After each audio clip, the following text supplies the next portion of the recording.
Well, there is always justice in a sense, but it's not the horrible, oppressive way that perhaps it's seen in the world. You see, if you're not ready for heaven yet,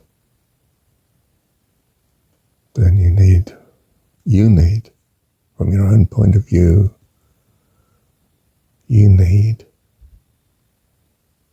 to remain here, or somewhere like here, or somewhere harder than here.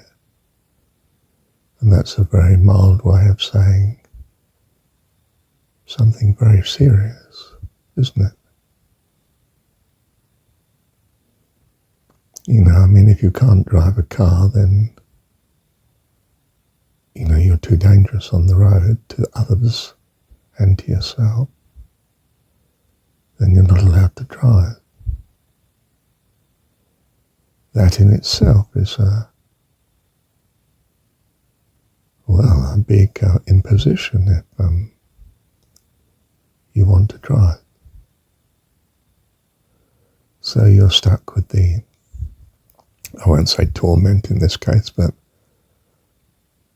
the imposition that you're not allowed to drive. You don't have that freedom. And you see, even here, being in the body is, in some sense, a tremendous loss of freedom compared to the spirit that I think we have in heaven. I mean, I don't know. I'm just surmising or imagining what is the ideal. And the ideal is that if your freedom is a great cost to others, then your freedom has to be restricted. And I don't mean you need to have to be punished.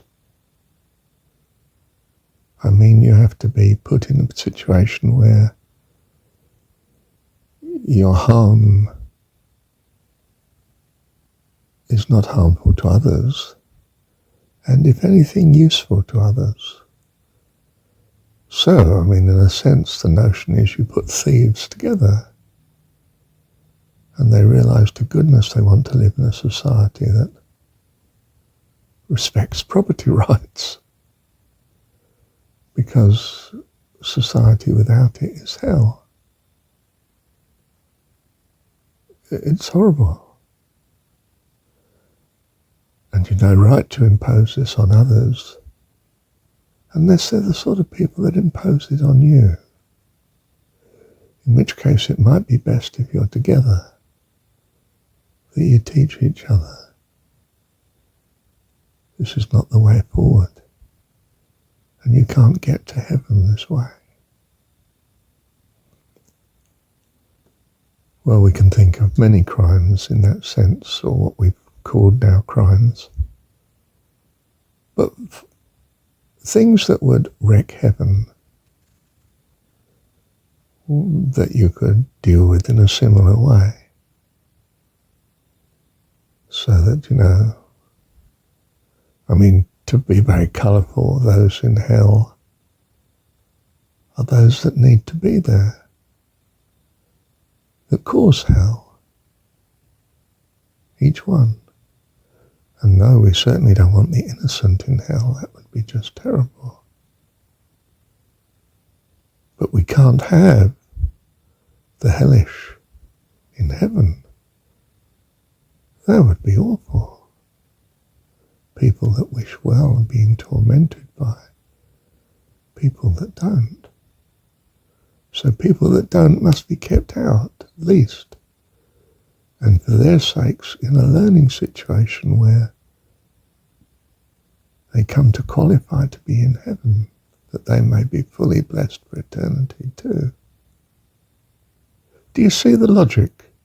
I'm just saying it's logical. I don't know that this is the case.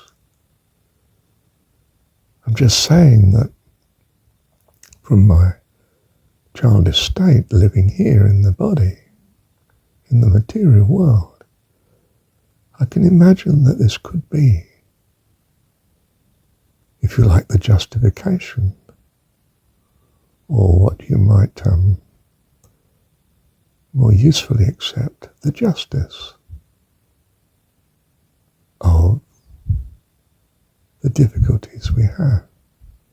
That these difficulties are appropriate to us learning how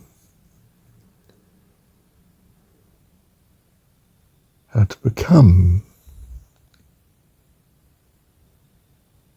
able to enter heaven forever.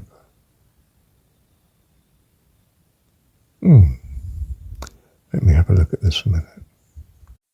So it is that Jesus has it in the story, I'm come that you might have life. You haven't got it at the minute. You know, the rich young ruler, he thinks he's living. He says, how can I have eternal life? And Jesus' reply to him in the story is, if you would enter into life. He's not even there. He's not alive yet. He thinks he's alive and he wants it eternally. He's not. He's in this ghastly confinement of the body and, if you like, the Roman world he's living in. And it's not good. It's not fullness of life at all. If you want to enter into life, keep the commandments. Do you see? Which is what I do. He goes through all the social commandments. But he misses out the godly ones. Perhaps not. Perhaps it's assumed that he does actually keep the godly ones because, you know, he's a good Jew. You know, member of the religious society, that perhaps he is, strictly speaking, keeping the commandments. In the sense he's not putting someone before God, apart from his pursuit of wealth, which might well be a problem. He is keeping the Sabbath, but perhaps not. Perhaps he's thinking about his wealth or Sabbath and not God. I don't know. But either way,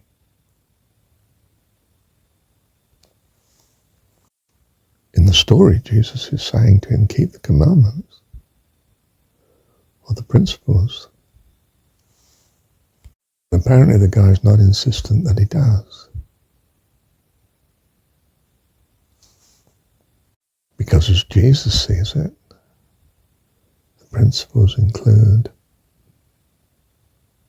seeking God with all your heart, soul, mind and strength. You see, he says, sell all you have, come and follow me. I mean, quite simply, put me first before your wealth. And perhaps we would want to say, but Jesus didn't in the story. How can you live with all this wealth amidst people suffering with such shortages of things, poverty? What do you mean you love God?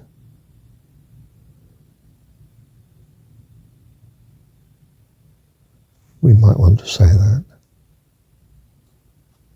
except we'd be understanding. And perhaps that's why Jesus didn't quite say that in the story.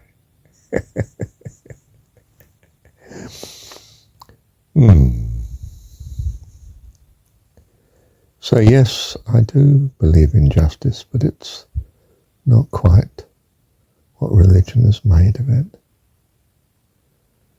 You know, the Inquisition and well, that's the extreme, but you know what I mean. Or the way we treat criminals. There's still an astonishing aspect of punishment in the public mind, isn't there? In the media. Justice.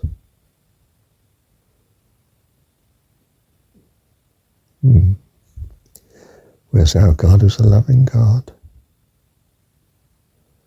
Yes, childhood is difficult, but it's worth it to be a full member member of society, isn't it?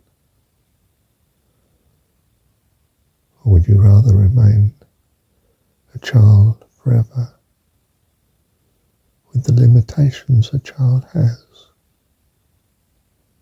I don't think so. What do you think? Bless you. Thank you, Heavenly Dad.